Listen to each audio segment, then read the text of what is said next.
Janna est sortie en septembre de l'année 2009, ce qui fait d'elle un des plus vieux champions de League of Legends. Et depuis sa sortie, elle n'a quasiment pas été changée. Tous ses spells étaient presque identiques à aujourd'hui, si ce n'est les ratios qui ont changé. Niveau voice line, elle en a littéralement 15, le même nombre que Shaco, ce qui en dit long quand même. Et niveau lore, dans l'ancien lore, elle était une simple magicienne élémentaire de zone, mais avec la refonte totale du lore en 2014, Riot a fait d'elle une déesse. Alors, dans le lore de Runeterra, le terme dieu ou déesse n'est presque jamais employé. Il y a des manifestations, les transfigurés, les êtres cosmiques, les demi-dieux du Freljord, mais l'appellation dieu ou déesse pure, c'est très rare. Nagakaburos et Kindred sont les seuls qui me viennent à l'esprit en fait. Et jusqu'à présent, ce personnage qui est littéralement une divinité est resté très peu développé dans le lore, et son design in-game laisse franchement à désirer. Quand on rajoute par-dessus ça le fait qu'elle a une voice line où elle dit ceci. Yes, it's true. For only $2.95 a minute, I will leave you breathless. C'est très moyen pour elle.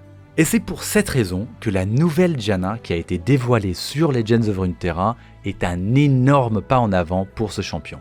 Elle a 2 nouveaux designs et plusieurs nouvelles cartes permettant d'élaborer un peu son lore à travers Zone. Sa première forme lui permet de se rendre dans Zone parmi les habitants et interagir avec eux, comme elle le fait dans l'histoire Respire. Ses vêtements sont beaucoup plus classe que ceux qu'elle a actuellement dans LoL, avec des ornements dorés qui font référence à Shurima. Et rien que ce petit détail a une explication bien méritée.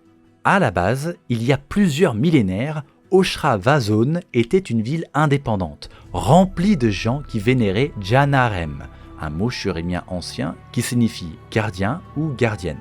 Quand la ville a été annexée par l'Empire shurimien, ses lieux de culte et ses statues ont été détruites pour que le peuple vénère les transfigurés et l'Empire de Shurima à la place.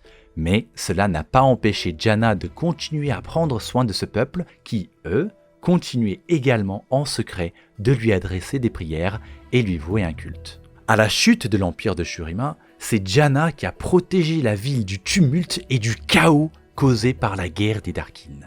Cela a permis à Zone de redevenir une ville indépendante et très ambitieuse.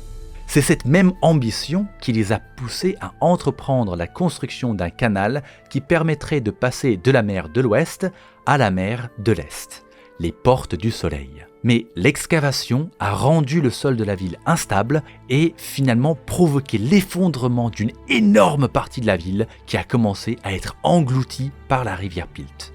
Une fois de plus, Janna est venue sauver le peuple de Zone, repoussant les flots grâce à ses vents divins et épargnant des dizaines de milliers de vies.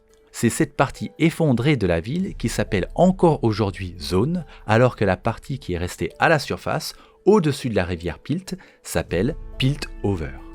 Tout ça pour dire, c'est pour ça que Janna porte le symbole de Shurima, et aussi pourquoi la citation sur sa carte lit « Zone est plus proche de Janna que n'importe quel autre endroit du monde.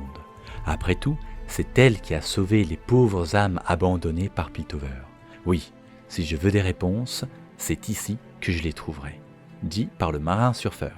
En plus de ses nouveaux vêtements et ornements, son bâton aussi a eu le droit à une belle amélioration, avec ses belles billes bleu azur qui flottent au milieu et qui lui donnent un air bien plus divin. Quelque chose que j'aime beaucoup avec cette image aussi, c'est qu'elle prend du temps pour s'amuser avec les enfants de Zone, qui ont construit un bateau en pièces détachées et lui courent après, tout comme Victor le fait dans Arcane. C'est sûrement une espèce de tradition parmi les enfants de Zone. La deuxième forme de Janna est tout de même bien différente de la première et permet enfin de la visualiser comme une déesse. Ses jambes ont des serres d'aigle, son visage a disparu pour être remplacé par un tourbillon magique entouré d'une couronne d'or. Et elle a des ailes qui lui donnent une apparence angélique, tandis qu'elle manipule le vent à son gré pour repousser ce qui semble être un kraken. Et je ne peux dire qu'une chose, j'adore. On comprend tout de suite pourquoi les Zoniens la vénèrent. Par exemple, le marin surfeur, encore une fois, qui s'est apparemment repenti quand il a découvert sa foi pour Janna. Oui, j'ai eu ce que je voulais, mais je m'en suis emparé, et cela me pèse. Aujourd'hui, je suis la piste du vent, et j'espère qu'elle me guidera vers un chemin meilleur. Il y a également Mariam, la gardienne du temple. Convaincue qu'elle a été sauvée par l'esprit du vent quand elle était petite, Mariam a prêché les vertus de Janna depuis son pays natal de Shurima jusqu'à Zone. Désormais matriarche du temple de Zone, elle se dédie à enseigner la bonté de Janna aux plus jeunes et aux plus démunis. On apprend donc là que Janna a de nouveau un temple à Zone. Et pour le coup, on a aussi un aperçu de ce à quoi ressemblaient ces anciens temples avec la carte Temple englouti, où on voit une des statues de Janna qui a été emportée par l'eau lors du cataclysme qui a scindé la ville en deux. Beaucoup de choses ont été perdues lors de l'effondrement qui a séparé Zone et Piltover. Les flots ont peut-être emporté le temple de Janna, mais elle a sauvé les gens qui la vénéraient dedans. Autrefois, ses fidèles portaient également des amulettes à l'effigie de l'oiseau bleu, comme ils sont appelés dans la biographie de Janna. Et dans Legends of Runeterra, on apprend que ce sont des hirondelles chante-brise.